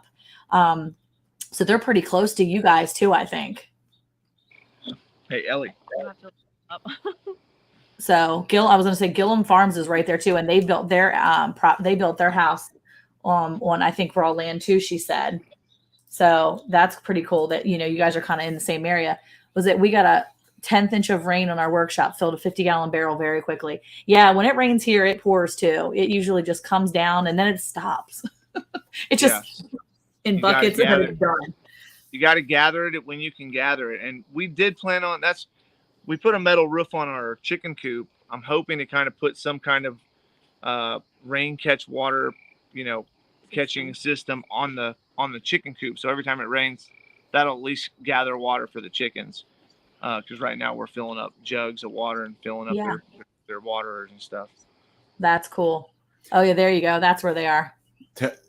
Tahlequah. Oh, in Tahlequah. So Tahlequah. What's funny is I was born in Tahlequah. Oh, there you go. At the Indian hospital. What? That's cool. Yep. Very I'm nice. Cherokee. I know a little bit of Cherokee. No, so yeah. What? Osio Dohijo. That's hello. How are you? Yeah, I was getting ready to say that. Yeah. His grandfather, his great grandfather was full Cherokee. His grandfather was half Cherokee, but he can't prove any of it because the records don't say that. Because when they take census records, you don't want to be Cherokee or any other besides white back in the I guess the 20s and 1800s. It was better to be white, I guess, on paperwork. So that's what they put on other stuff. Well, same with you. What's cool is when I was a kid in school, nowadays you don't see much of it, but in middle school there was a class called Indian Cultures, and it was led by a guy named Mr. Renfro. We learned how to make arrowheads. We learned how to make arrows. Like we learned how to flint knap. We learned how to make bows out of boat arc. I made a tomahawk. Like it was the cool 7th grade. I'm making arrowhead. That's awesome. See, that's why we homeschool our kids, so that they can do that stuff, and they can do that stuff even at, wherever they are. Because a couple of years ago, our kids were out here and they were making their fort out front just because they wanted to. So they're building a fort out front one day. They were like, Mom, we're done what we want to do inside. Can we just go outside and play? I'm like, yeah, it's a nice day. Just go outside and play. Well, they went to go play, and then they built a fort out front. It looks like a homeless shack, but it, looks like a shelter of some sort that some homeless people built up in our front yard. But it definitely works as a playhouse. And it's, they fix it up each year a little more and more, but it's always fun to have them going outside and doing something. You see us here that at home with Tom and Rhonda worked at the Cherokee Nation EMS, taught school there. Christine worked at the Indian Hospital in Tahlequah. Yeah, and then Christine said, I'm Cherokee and worked at the Indian Hospital in Tahlequah. Tahlequah? Yep, Tahlequah. Yep. Do you know Greg? We're going. White Day. Look, see, Tom's ready. He's asking. Do you know Greg White Day? No, I do not. Well, you see the Christine I was born in Tahlequah, but I was actually raised in Wagner. So we actually went through Tahlequah back in 2010 when we drove down to Texas for a conference. Tony Evans had a conference, and at the time, Eric we had a nonprofit ministry. We had a not-for-profit that actually helped out. Hey, Drops, how are you? That we would actually go through and we would help out other pastors. And so we had an online resource page back in 2010 when this was kind of something that people didn't really do. And so we came down as exhibitors or whatever, and the Tony Evans conference. So we drove through Tahlequah and we stopped at the Indian Reserve there, and we went through and got the tour, and it was really cool. And we were hoping to do that again, but it's closed now. Like, they've closed it since COVID, the place where we went.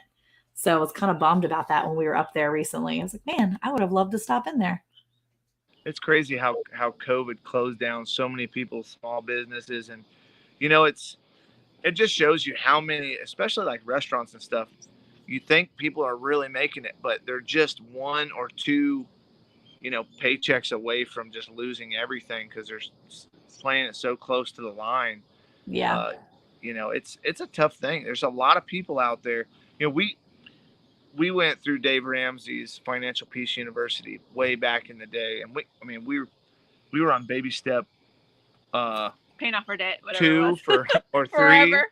for a long time. And it wasn't until we sold our house in Miami, Florida, that we were able to pay off all our debt and actually be debt free. Moving out here, obviously we're not debt free anymore because now we're gonna have a mortgage on this house. But you know, the Bible says the borrower is slave to the lender. Mm-hmm. And it's so important to understand that once you have financial freedom, like being debt free, it's really like freeing. It like takes a weight off of you, like that. I have to work. I have to make money. I have to live. I have to, you know, and all you got to do to become debt free is sell some of the stuff that you owe a bunch of money on, tighten up, stop doing all this excess stuff, and start living a more frugal life and get back to simpler things. But that's the hardest thing, because every society and everyone else tells us, you know, go bigger, go better, go this, you deserve it. You deserve it. You know, it's crazy. Yeah, so true. That's why I'm working hard to get things paid off around this place. Mm-hmm. Trying. Sorry, I'm enjoying some salmon while I'm listening to you talk. He's been eating because he didn't eat dinner before. Is it smoked salmon or is it oven baked, grilled? It's oven baked. I put it in the oven. So I have this thing where I make salmon, and my mom makes like the best salmon. She does such a good job. And so every time I go to make salmon here, because I went to Costco today, so I picked up a thing of salmon, and every time I make salmon, I have to call my mom back in Maryland, and I call her and I'm like, hi Mom, how do I do the salmon again? What recipe do you use? And she's like, Monica, you don't write it down? And I was like, I never remember. And then she's like, yeah, I don't either. Hold on, let me look it up. And so she told me how to make it. And then so every single time, so it was so funny because I said, I'm making salmon for dinner, and Abigail goes, oh, you're going to call your mommy now? And I'm like, yeah, I am. Hi, Mom. I need you. And I said, hey, Mom, can I borrow you for a minute? And she goes, oh, no, what is it? I said, well, I'm making salmon. And she just started laughing because it never fails. I call her every time. But no, it wasn't too bad. It was a little dry tonight. I left it in a little long because I was out running around outside. You know what's scary is when I was a chef for 20 years in the Army. When you start getting phone calls from your mom asking you how to cook things, and I'm like, you fed me that my whole life. Like, you're asking me how to cook something you fed me my whole life. Like, did you not know what you were doing when you were cooking for me? It's like, I'm lucky to be alive. Yeah. Well, it's funny because my daughter, so now Abigail does She does better in so many different things than I could cook on certain things. So now like we have this recipe that well, that's the goal, right? You yeah, want to your make kids, them do that. your Yeah, kids get to them be better. better than you. So his mom has this recipe for mac and cheese, like oven baked mac and cheese. And I'm gonna tell you what, this stuff is so good. It's like a sweet mac and cheese, and the family loves it. Well, Abigail has perfected it. I would inevitably make it. It would always be like a little like runny, or it would be too cheesy or something. I would just never make it right. She makes it so on point that nobody even tries to make it around here anymore. They're like, Abigail, we need you to make mac and cheese. Because when it's birthday, you know, my kids, because we have so many of them on my kids' birthdays, they get pretty much whatever they want for breakfast, lunch, and dinner. Like it's their special day. Hey, Milo on the ready. How are you? I appreciate your service as a chef. You kept us fed. There you go. But yeah, it's always good to have special dinners. And so a lot of times my kids ask her to make that mac and cheese for their birthday dinner because it's good. It's good. I remember one of the chefs at the Pentagon, he made his own signature mac and cheese. He started with a bechamel sauce and he used Gruyere cheese. So I don't even know. Wait, what language are you speaking right now? Chef. Who even knows what bechamel sauce is? What is bechamel? It's okay. It's like cream gravy. Okay, Butter, why can't you just flour, say that? milk. Why? I feel like you're trying to brag now. Oh, that's okay. They can come visit us, and then he can make you some bechamel sauce gravy. I just want gravy. He can just give me gravy. We never did eat chocolate gravy. Do you guys know what chocolate gravy is? Have you ever made that? I've never made chocolate gravy because what are you going to put on? What are you going to put chocolate gravy on? Biscuits, apparently. Biscuits. I like cream gravy with honey on my biscuits. Have you ever tried cream gravy with honey?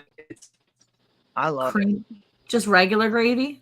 Just cream like gravy. Sausage gravy, but then just after it goes on your biscuits, just squirt some honey on it. On top of the gravy? On the gravy, yeah. It's crazy. I like it. I don't know. You gotta try it now. All right.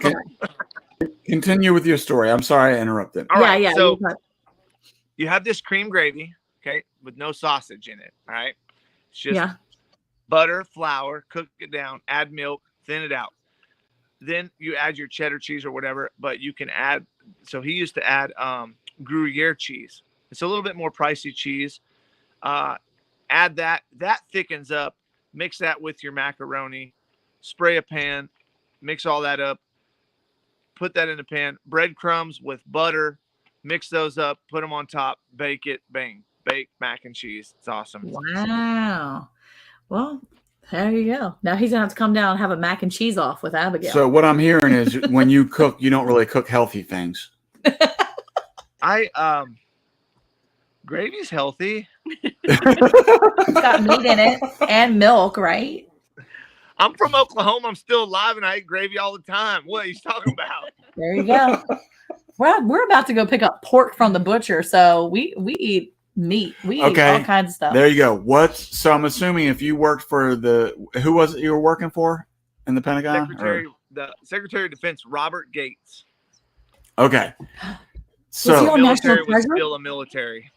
That's the National Treasure guy. Oh, that's Bill Gates. No, that's not Bill Gates. No, not Bill Gates. That's Ben Gates from National Treasure. All right, settle down. We're talking real life here. National Treasure wasn't real life. So I'm assuming like there was like no real budget, right? You were just making what you wanted to make. No, so actually the way that they run that is they those people that they make the food for, they do have to pay for the food. And so it is a profit that they, we buy our grocery stuff with a profit. So it's almost like a little restaurant where you're buying the food, purchasing it, and you're selling these dishes.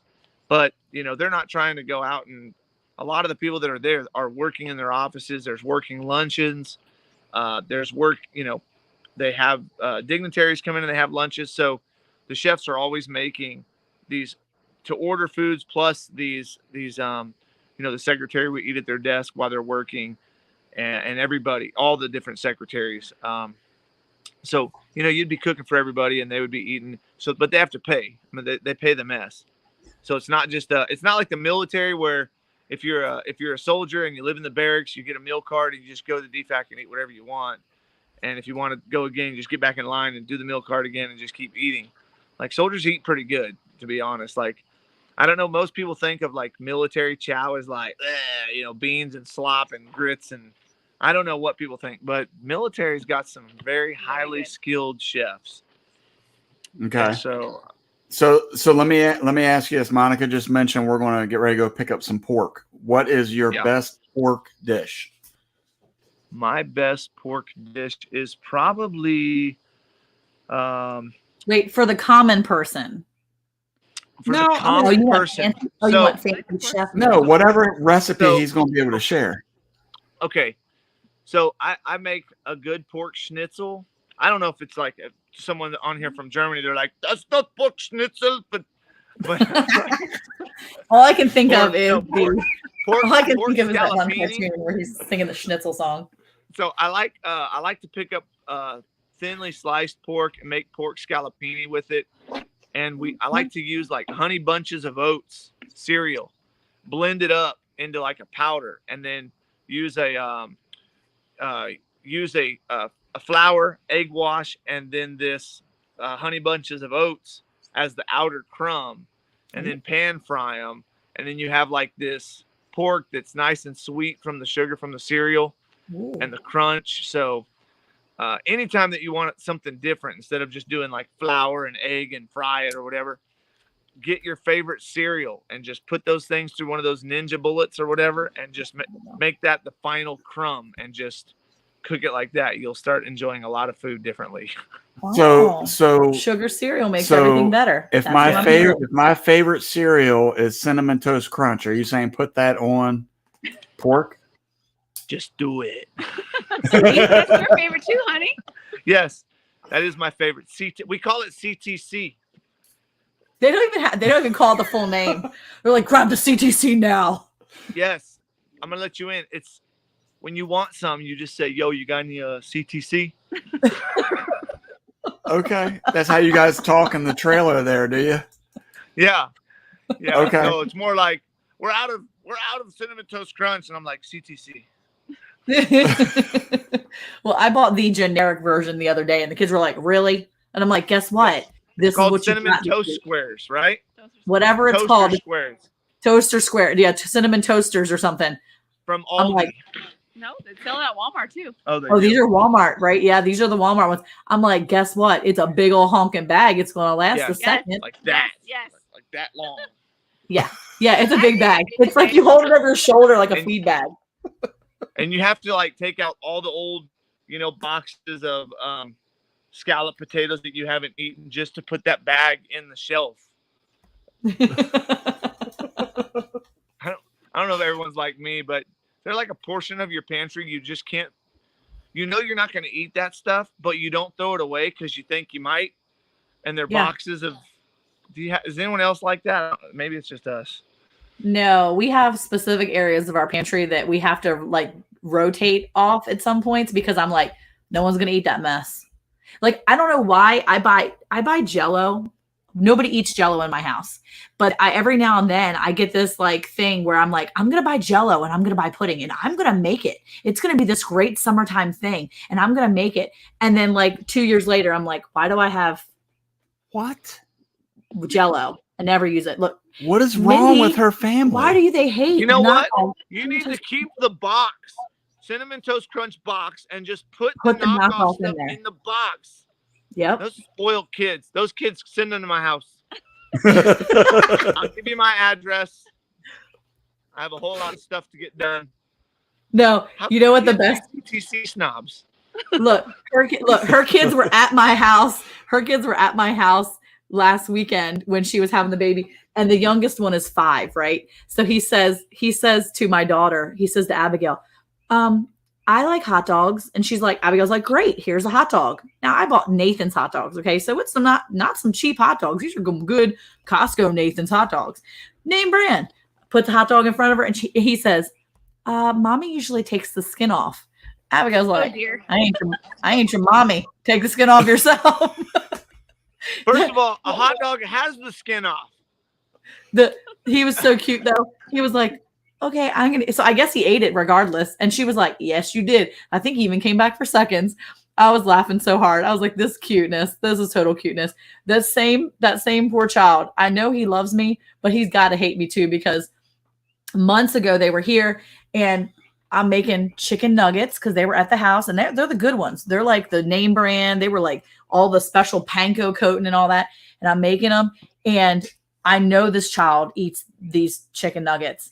And let me just tell you, he walks up to me. He's like, Aunt Monica, I don't like these chicken nuggets. And I'm like, okay. He's like, but you can make me a sandwich. And I was like, no. So here I am on the side though, like texting his mom. Hey, Mindy, real quick. He likes chicken nuggets, right? And she's like, yes, he does. I was like, okay, I just want to make sure like I'm not going to starve him. So she calls me back. She says, I say, that's cool. So then I play it tough again. I look at him. He's like, you could make me a sandwich. And I'm like, hey, bruh, eat the chicken nuggets or you get nothing.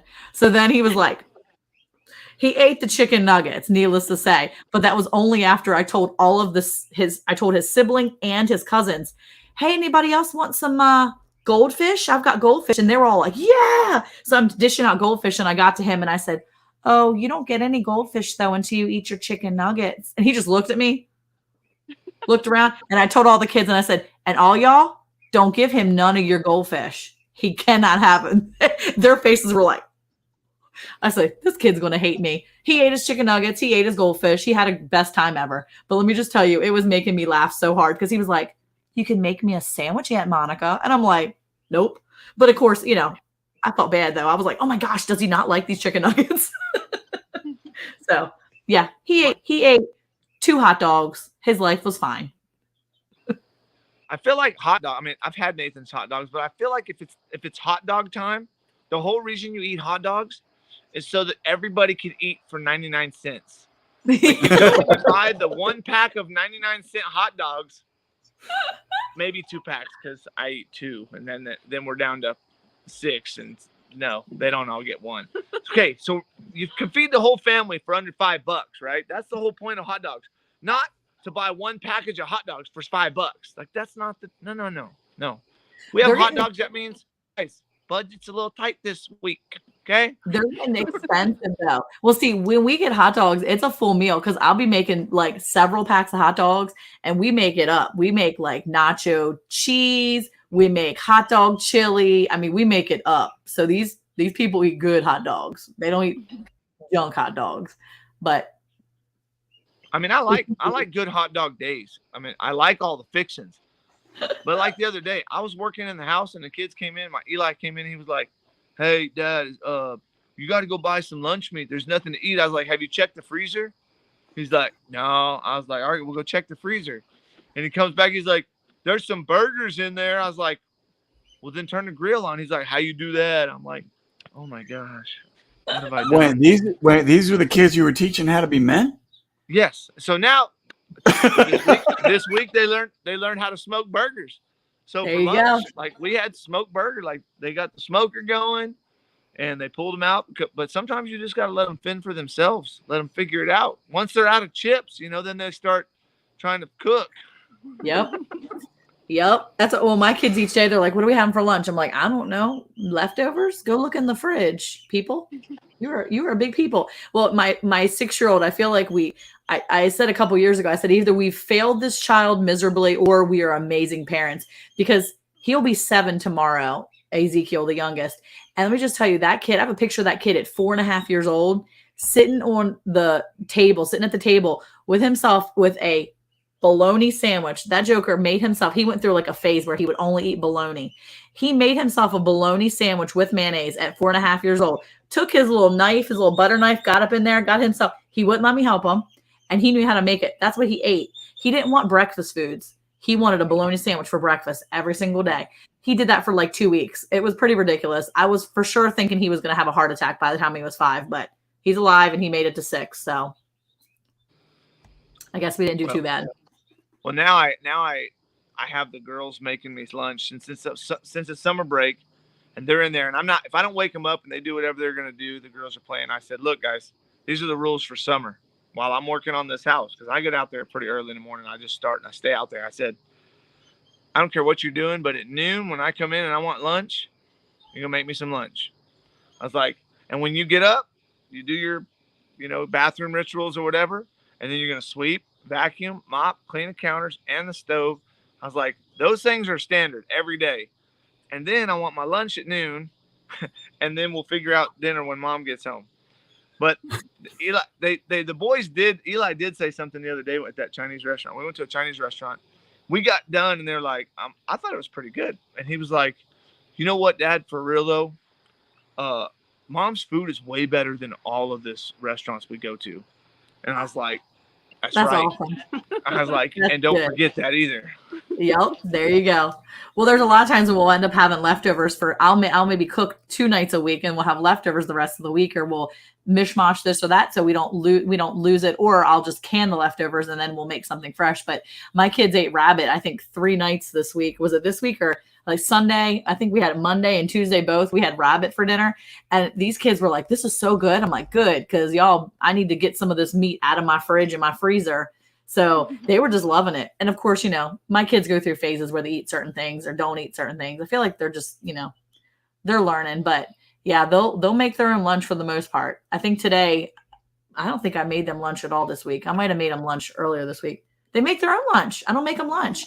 Unless I'm making grilled cheese or something like that, where I don't really want everybody in my kitchen at the stove. I'll just stand there and make a bunch of grilled cheeses or whatever and get them out of my face. But for the most part, they make their own lunch. They make their sandwiches. They make their own whatever they've got. It's just leftovers or sandwiches. So they do their own thing. They got to be resourceful. This entire school year, our kids pack their own lunch. See, that's great. That's nice. Such a cool thing to do. They know how to do it. And I'm gonna tell you right now, when they're older, I mean, my son who's married, he makes a lot. I mean, he helps make their dinners. I know my daughter-in-law makes a bunch. They make a bunch more. I mean, she makes a bunch of stuff too. But it's nice to know that my son knows how to cook for his wife too, and that's such a cool feeling. Hey, Sherman's Family Farm. But yeah, I mean, Abigail will make. She'll make lunches for them.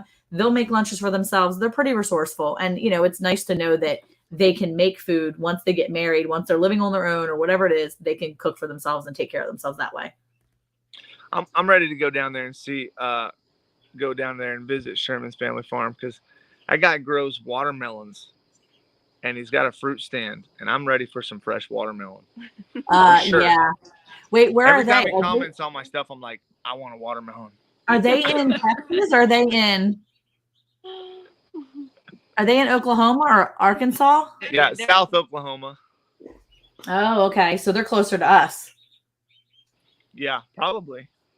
So you could hit them up on your drive down right there. Yeah. Oh, yeah. See? Hey, my battery's getting low. You got 20 Your watermelon meetup. Oh, we're good for a little while. But Oklahoma. Yeah, that's so cool. we have a video coming out in probably in about a week and a half, where we're cooking carp and buffalo, and not buffalo the animal, buffalo the fish. Really? There's a fish, a buffalo fish? Yes. That's cool. I cook carp, and you're not going to want to miss it, because all these years everyone's been throwing carp away. And how was it? It's pretty good. I love that. See, we're not big on fish. We don't know. I mean, like, my kids really like to fish, and they're learning more, and just the kids sitting there talking to you. So yeah, when you come down here, you need to bring some of your fishing skills and teach them how to fish.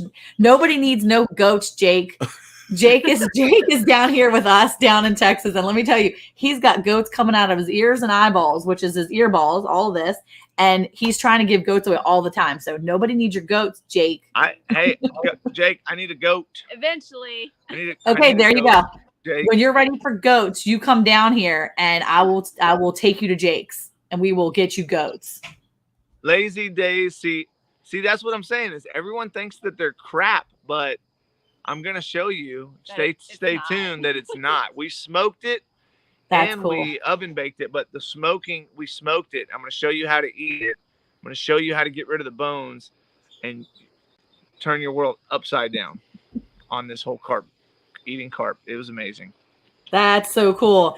Jake, I like goats. I just like goats at other people's houses. So I will come visit those goats at your house anytime you need me to come visit them. So Jake from State Farm. Exactly. So on your video today with you went to the fishery to get some fish for your pond. Yeah. Was that carp that you guys were getting? I can't remember.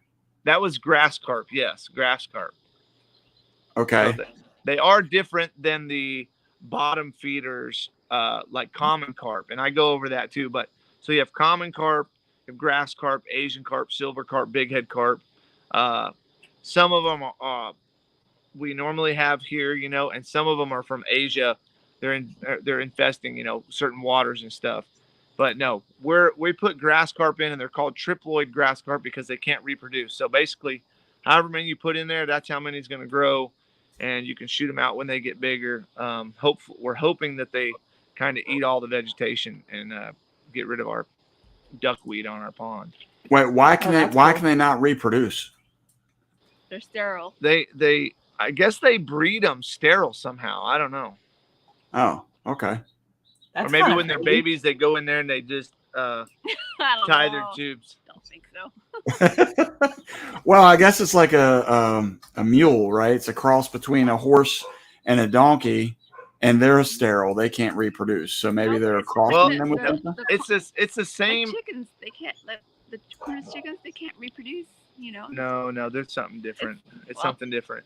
But I mean, I don't know all the ins and outs of it, but they do something with the eggs, and they make them where they're sterile somehow. Okay. So your pond? How big is this pond going to be? About a half acre. And are you stocking it for the purpose of eating it? I'm stocking it for fun fishing for the kids. My sister and brother, or my sister and her husband, they have a bunch of little kids that they adopted, and I want them to come out and be able to catch big fish, and right now we're stocking it with a lot of bait fish so that when we put some big bass in here, they'll have something to eat on. And I just want to be able to, get up in the morning, look out the window and see the water. And if I want to go out there and cast a rod and catch a big bass first thing in the morning, that's what I want to do, That's so cool. So do you miss being down there in Miami? The fishing, definitely. The weather, No. definitely. We had no allergies when we were there, and then we came here, and everyone's like sneezing. I don't know if you've seen any of my shorts that I've been posting, but I've just been going through my phone all through my old videos, and I've just been pulling them off and editing them and then just posting them as a short. And I'm like, honey, I used to be a really good captain. She's like, I know, honey, everyone loves you. I'm like, but like I loved it. I was good at it, but I'm like, God brought us here for a reason. I keep trying to tell myself that too. I'm like, I know I'm here for a reason. I know I'm here for a reason because I had a good thing going, and I loved it, and I love meeting new people, and I love fishing every day. But when we got here, my daughter got saved, so I know for a fact that we're supposed to be here. I saw that video when Easter was Easter Sunday, or was it right before? Right. I think we posted it around Easter, but it was the week before Easter. She accepted Christ as her Savior, and I watched that video. I was all like crying. I was like, oh my gosh, that's so sweet. I was crying too, and I love it. I couldn't talk, and well, I just love that you were able to get in there and basically be in there and baptize her. That was just the coolest thing too, because that's not something we've had a chance to do. It's always been the pastors with our kids. And I just thought that was a really cool thing that, you were able to do that. And that's something that they do at our church now more, is that sometimes a lot of the parents can get in there and do that. And I'm like, man, that's such a cool thing to see that. So, yeah. But, all right. Well, look, we're coming up against the end of our time. Yeah, it's getting close here. So I'm okay. You're gonna be eaten all alive with mosquitoes out there. No, my battery is getting pretty low too. So That's cool. I tell you, we have really enjoyed chatting with you guys. We can't wait to see you guys face to face. I know. And find We've some already other seen each other. competition. We've already seen each other face. We've already seen each other face to face. Again. No, like We'll see each other again. like where I can touch it. You want to touch my face? Not your face, on the shoulder. Throw a beanbag. He wants to throw a beanbag and watch you go. Oh. It's still too soon. Don't worry. You can pick whatever sport and podunk thing you guys do down there. for fun that you think you can beat me in. Well, I was gonna say, hold on real quick. I'm gonna post the link for Team Tate Outdoors too, so you guys can see that again. This is Team Tate Outdoors. Make sure you go and you watch for their new video coming out, and make sure you go and check them out and subscribe if it's something you like. They have so many fun videos on their channel. They really are such a great family, and it's really cool to see their family. I will tell you that my son Caleb, who I guess was going to scope out your channel, I don't know if it came up in his feed or what, but last week he sent me the short of you, Donovan, in Ocean City holding up the fry. And he sent it to me and he's like, Mom. And I was like, I know, he's in Ocean City. I knew it. Did you not know it? He's like, yeah, but it was cool because he saw where you were and he was like, recognized it. And it was really cool to know that he hasn't been there in 10 years, but it was really cool to see that he recognized it. And he was like, this guy. And I'm like, I know. I mean, how could that have gotten any perfect? Because it's not like everybody's people that we just meet aren't like, yeah, we went to Ocean City, Maryland, and we were standing, on the boardwalk, and you were, and it was pretty awesome. So, yeah, we post all different kind of stuff. Like, you never know what you're gonna see on our channel. I'm not like, hey, all I do is can food and from a garden. That's all we're gonna do. Come here, you're gonna see garlic right there. I'm like, no, I might repair a poop line on my RV, or I might be changing the brakes on this truck. I watched you flush your septic, or I watched you flush your gray water system the one time when you had to do the black. I was like, that's really neat. I actually watched it twice because it was a really cool tool you're using, and I was like watching the water, and I rewound it so I could see the water come out again. It's like popping a pimple or something. I had to watch it twice. I was really excited. It was so random and weird, and I was like, why am I watching this? I'm never going to need this information, but it really looked awesome, so I watched it twice. I'll tell you, you want to have some good times. Try to live in an RV in freezing conditions where your hoses are freezing and your gray tanks aren't clogging up, and it's like you have to get out there, and it was so cold, like 5 degrees, and I'm like, I'm freezing and I'm trying to film it, and it's part of me is like, I don't care if anyone doesn't want to watch this. Like, maybe I shouldn't film it, but let's just do it.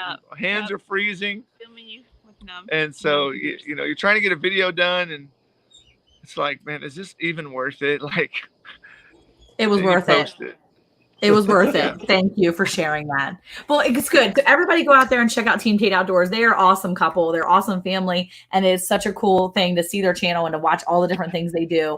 I think it's awesome to see that you're your own niche, if you will. You're an outdoor couple, but you're an outdoor family, but you do all these different things. And I love it. And if you're looking to follow people that are building on their own land, and that's what you want to say, because there's all kinds of stuff to watch on your channel. And I'm super thankful you guys were able to come on tonight. I'm so excited we'll have to set up a time so you guys can come in person, and then we'll, do another live in person maybe next time. Definitely. So you can be touching Eric in the face. Hey, who likes meeting godly people from other states? Farmers' wives do. Farmers do too. Until next time, thank you all so much for checking us out. Bye, guys. Thank you guys so much for coming in. Thank you, everybody in the chat. Bye.